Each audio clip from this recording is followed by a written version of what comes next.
Ballin on this Saturday, man. Y'all, of course, know it's Mr. Ballin Saturday now instead of Sunday. Let's go ahead and get into it. Make sure y'all go subscribe to my second channel, description down below, or you can wait till the end. You know what I'm saying? Just click the video that I want y'all to watch. But I'm posting, days I don't post on this channel, I'm posting on the new channel, bro. So I ain't posting tomorrow, Monday, or Tuesday on this channel. I'm posting over there, bro. So y'all go over there. We're gonna get it started, man.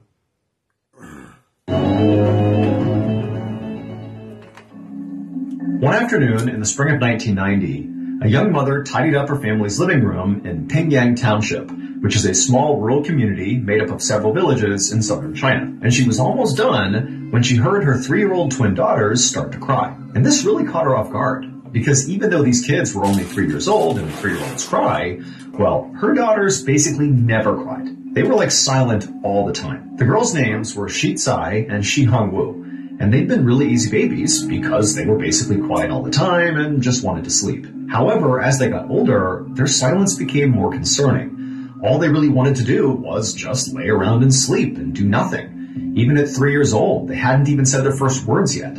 So, when this mom heard these girls crying, she rushed down the hall to see what was going on. One, just obviously to make sure her kids were okay, but two, just out of curiosity. This is so uncharacteristic to be making any noise at all. And so the mom, she burst into the nursery and she saw her girls in their crib and they were sobbing hysterically, totally upset. And the mother rushed over and she scooped them up and asked, what's going on? Are you okay? But of course the girls didn't say anything because they didn't speak. They just continued to cry. But the mom, she kind of assessed her kids and couldn't see any injuries. They didn't seem sick. They were just upset about something, but she had no idea what it was. And so the mom just stood there comforting her girls until they calmed down, and then she put them back into the crib, and they both went to sleep. And that was it. A couple of days later, and the twin girls were back to their normal routine, being totally silent and sleeping for most of the day. And as the girls slept in their nursery, their mom just went around the house doing some housework, and at some point, she walked down the hallway past the girls' bedroom. Now, their door to the nursery was shut, and again, they're just sleeping and being totally quiet. The mom hasn't heard them at all day. And as she's walking down the hallway, she suddenly comes to an abrupt stop right outside the nursery door, because distinctly, she can hear her girls making noise in their room. But they're making a noise that just doesn't make any sense to the mother. Her daughters were not crying or fussing or anything like that. They were talking. At first, the mother wanted to rush in there and experience this firsthand, this landmark moment of her girls speaking for the first time. But she also worried if she went in there, they might go silent and she'd ruin the moment. And so instead, she just pressed her ear to the door and just listened. And as she listened, she really couldn't believe what she was hearing. Because these girls weren't just babbling, saying random words. These girls were having like a full-blown conversation with each other, like adult-level sentences being spoken back and forth. These girls who apparently, at least according to the mother, couldn't even speak. Like, how is this even happening? However, the more the mother listened to her daughters, the more unsettled she became. Not only because, she's listening to her daughters speak for the first time at like an adult level, which is totally bizarre, but the content of this discussion her 3-year-old daughters are having made no sense. These girls were talking about stuff that they could not possibly know. The girls were talking in detail about people and events from a totally different village. A village their mother knew they had never been to, had never been heard of, and certainly didn't know anybody who lived there. Now, in basically every other part of the world, if a mother suddenly heard her 3-year-old twins, who had never said a word before, suddenly having adult-level conversations with each other them ghosts, fuck all that. About y'all can't tell me nothing different, bro. People in places that they can't possibly know about, that might be enough to spurn that mother to at least call their doctor. But or something. Call somebody. This mom? Well, she lived in Pingyang Township. And that meant, when she heard what her daughters were saying, as alarming as it was, she actually did know what was going on. Pingyang Township has a very strange secret. And that secret is that of the approximately 7,000 residents who live there, over 100 claim to be the reincarnated spirits of people who have died traumatic deaths. And this is not just some wacky thing these people are saying. No, in Pingyang Township, it's not just those 100 people who believe they really are reincarnated. It's the whole community. All 7,000 some odd people 100% believe that these people truly are reincarnated.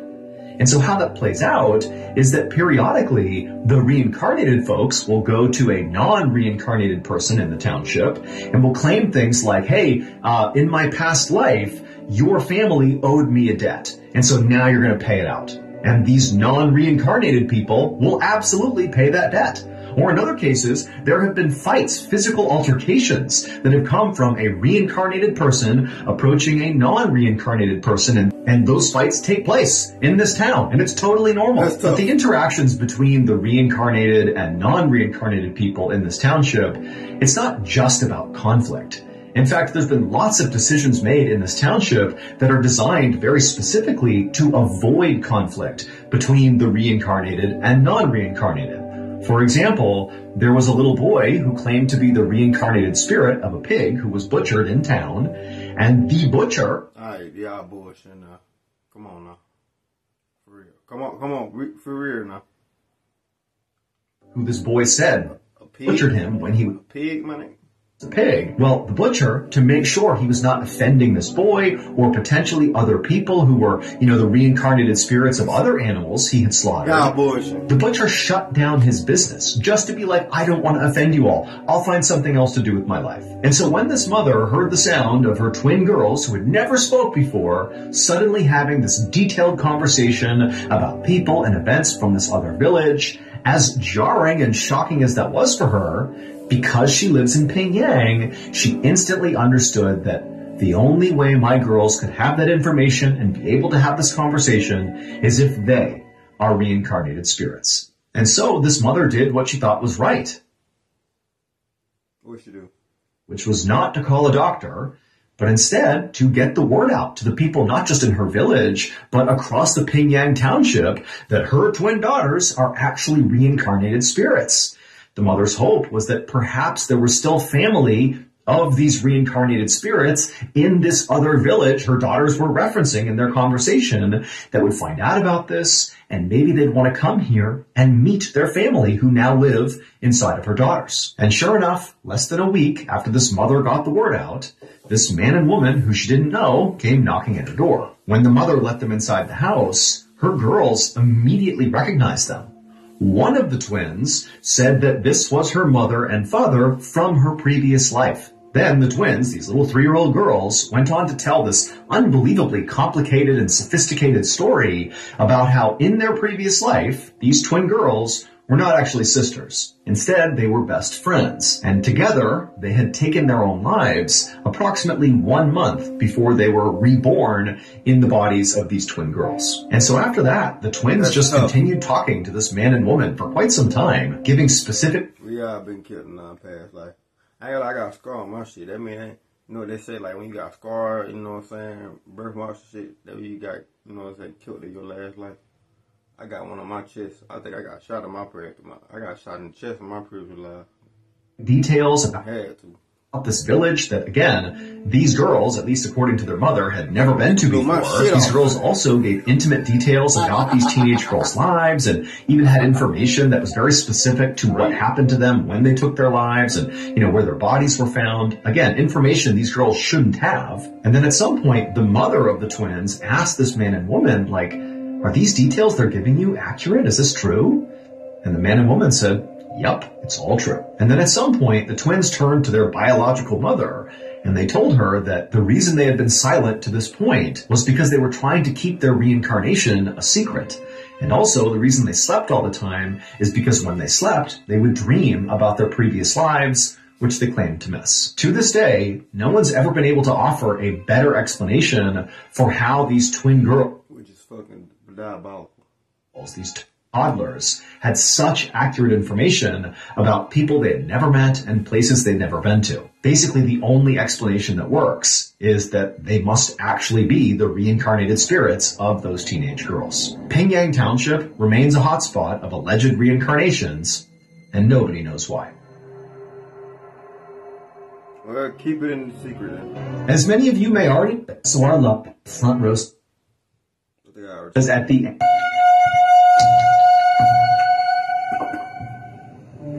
On a spring afternoon in 1883, a young woman named Sarah tidied up her farmhouse in a tiny settlement like called Eagle Creek in I won't be nowhere like that at all. Arizona. Well, Sarah cleaned, her sister Elizabeth took a bucket outside to get water from their outdoor spring. So Sarah and Elizabeth actually lived together in this farmhouse along with their respective families. The American West at this time was sparsely populated and dangerous, so it was not uncommon for families to kind of band together like this. Their husbands herded the sheep and worked the land, while Sarah and Elizabeth looked after the house and also took care of their collective 4 kids. And so on this day, as Elizabeth was out getting water, Sarah continued to tidy up the house with one eye on the kids, making sure they were okay, when all of a sudden, the family's dogs, who were leashed up outside, began barking really aggressively. Now, for Sarah, this was really alarming. So clearly, something was going on outside. And so Sarah told the kids to stay inside, and she quickly went outside onto the porch to see what the dogs were barking at. And so once Sarah was out on that porch, she immediately surveyed the area out in front of her, and off to her left and off to her right was just rocky scrubland, and then right in front of their house was this big sandy hill that kind of obscured their view off into the distance. And the dogs, who were leashed up right in front of the property out in the front yard, they were all looking right at that hill and barking at it. At first, Sarah couldn't understand what the dogs were even barking at. I mean, she looked around a few more times to see if she was missing anything, but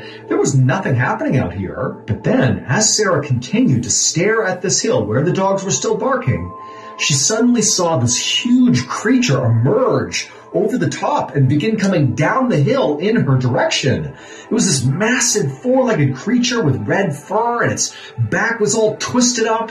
And on the back of this creature was this man, except it was not a normal looking. You know, they got the fuck up out of there. I wasn't even seeing what it was. Fuck the dumb shit. Man. His face was horrible and sunken, and his mouth was in this huge grin. And as she stared at him in total shock and disbelief, she saw he was missing eyes. Now, Sarah was a deeply religious person. And so as she's watching this creature being ridden on by this person come charging towards her, all she could think was, this is the devil. The devil is riding on this red creature, and it's coming to get me and my family. And so instinctively, she just turned, bolted inside the house, barricaded the door with the kitchen table, and then rounded up the 4 kids and sat in the kitchen, huddled over them, praying to God to save them from the devil. But as she was doing this, Sarah suddenly heard this blood-curdling scream come from somewhere outside. And she knew it sounded way too human of a scream to be coming from the devil or the creature it was riding on. And then she remembered her sister was out there getting water. That scream almost certainly came from her sister. But Sarah was so scared, she couldn't move. And she had these 4 kids to look after. And so instead of going out to try to save her sister, she just held the kids closer and continued to pray, hoping her sister would survive. Hours later, Sarah was still inside the barricaded house, clutching the children, praying, and her sister Elizabeth had not made another sound. And she had I would have went out from my sister. Niggas tripping. Not come back to the house. So she's been gone for hours at this point. And Sarah feels horrible. All she wants to do is go out there and find her sister, but she just feels like she can't leave her kids, and she knows the devil is out there, so she can't go out there. But just then, she hears footsteps out on the porch, and then she hears the sound of the doorknob turning and then bumping up against the barricade, and Sarah immediately thinks it's the devil. The devil's come back, and so she screams, and the kids are screaming. But then, on the other side of the door, Sarah hears the sound of 2 familiar voices. It was the sound of her and Elizabeth's husbands. They had come back from herding the sheep, and they're calling into her like, hey, what's going on here? Let us in. And so this huge wave of relief came over Sarah. She rushed to the door. She got rid of the barricade, flung it open, and immediately began sobbing and telling these men about what had happened, about the devil, about hearing that scream, which she believed was Elizabeth. And oh, by the way, Elizabeth is still not back yet. No idea what happened to her. And so the 2 husbands are immediately so concerned. They have no idea about the validity of the story, but Elizabeth is gone. They have to go find her. And so the 2 men, they grab their guns and lanterns, and they head off towards the outdoor spring to hopefully find Elizabeth. And so the 2 men, they began making their way down this path towards the spring. I would have went to go find mine, and fuck all that dumb shit. And at first, they were walking, kind of keeping their composure. No bullshit. But quick. out there in the dark and all. As they're calling out for Elizabeth and not getting a response, they just took off running. And as they turned the corner and they finally saw the spring, they also saw Elizabeth. And she was face down on the ground with blood all around her. She was dead. And so as Elizabeth's husband wept over Elizabeth's body, Sarah's husband rode off into town to get the local coroner to come out and investigate to see what happened to Elizabeth. The only thing that seemed fairly obvious about Elizabeth's death, at least to the two husbands, was that Elizabeth looked like she had been trampled to death. There were all these hoof prints all around her when they found... Oh, hell no. Well, what the fuck was that? Man, hell no. And so the coroner, he comes out and he looks at the scene, he sees Elizabeth, and he agrees that it looks like she was trampled to death. However, when he examined the hoof prints that were all over the place, they were way too big to be a horse's hoof print. And so those some big ass footprints. Now that's gotta either be, that ain't even no tiger. I don't know what that is. I don't know what the fuck that is. And I know what... coroner literally said, I can't say she died by being trampled by a horse. This was not a horse. And so the coroner wound up speaking to Sarah, who would tell him all about, how the devil came over the hill on this big four-legged creature that was all red, and she heard the scream, which must have been Elizabeth, and so the devil has trampled her sister to death. That's what happened. Now, the coroner trampled to death by something gigantic. However, he didn't believe the actual details of Sarah's story. He did not believe that the devil killed Elizabeth. And so ultimately, because the coroner just couldn't be sure what actually happened here, he wound up listing Elizabeth's cause of death as just unknown. But the coroner's doubts did not stop the story of the devil from spreading. Before long, basically everybody on the Arizona frontier had heard about the devil and the strange creature he rode, to the point where they were given a nickname. Together, they were called the Red Ghost. Still, most people who heard this story didn't really believe it actually happened. They figured it was kind of a joke or maybe an exaggeration, just sort of lore passed around town. But over the next few years following Elizabeth's death, sightings of the so-called Red Ghost became much more frequent and more strange. Many campers claimed to have seen the Red Ghost trotting through the Arizona wilderness. In fact, some of these people claimed that in the middle of the night, the Red Ghost would appear and trample on their tents. One cowboy claimed he got close enough to the Red Ghost that he was able to actually lasso its neck. However, the Red Ghost, in turn, took off so quickly and so powerfully that the cowboy got dragged and had to let go. And so stories like these, run-ins with the Red Ghost out in the wild, persisted for years. Yellow glow, until about a decade after Elizabeth's death, this farmer in eastern Arizona happened to look out his window, and there, standing in his turnip patch, was the so-called Red Ghost. And this farmer had heard all the stories about the Red Ghost. And he had already made up his mind about what he would do. Nope. You ain't gonna do nothing when it's red though. If he ever ran into the Red Ghost, and that would be to shoot it. And so what did he do? He grabbed his rifle, he leaned out the window, and he fired. And the Red Ghost crumpled to the ground right in the middle of the turnip patch. Once the creature was down, the farmer rushed outside and ran up to the carcass to finally see what the heck the Red Ghost was, what was causing all these stories to spread over so many years. And when he got out there and actually looked down at the Red Ghost, he knew immediately that all the stories about this creature had been wrong. It would turn out the Red Ghost was not the devil riding some supernatural monster. Instead, the Red Ghost was a combination of two very mortal beings. The first of these two beings was a creature that, if you saw it today, you would know what it was. But for folks in Arizona in the late 1800s, they would have no way of knowing what this creature was. They had never seen it before. It had red fur, a long neck, and a humped back. It was a camel. It had been brought to the United States from the Mediterranean to help haul supplies through the western frontier and in the state of captivity. But this camel alone was not responsible for scaring the people of Arizona. What terrified the people of Arizona and created the legend of the Red Ghost was the rider of the camel. When Sarah saw the rider on the camel, at first she thought it was a person. But when she looked more closely, she saw they didn't have eyes and they had this disgusting toothy grin. They just couldn't be human to her. And so she had decided this must be the devil. But it would turn out her first instinct was right. This was a person. There was a person on the back of that camel. The devil on the back of the camel was a man's decomposing corpse. And because he was a decomposing corpse, his flesh and eyes had rotted from his face, making it look like he had no eyes and gave him this huge toothy grin because there was no flesh there. Now, we don't know who this man was or how exactly he died.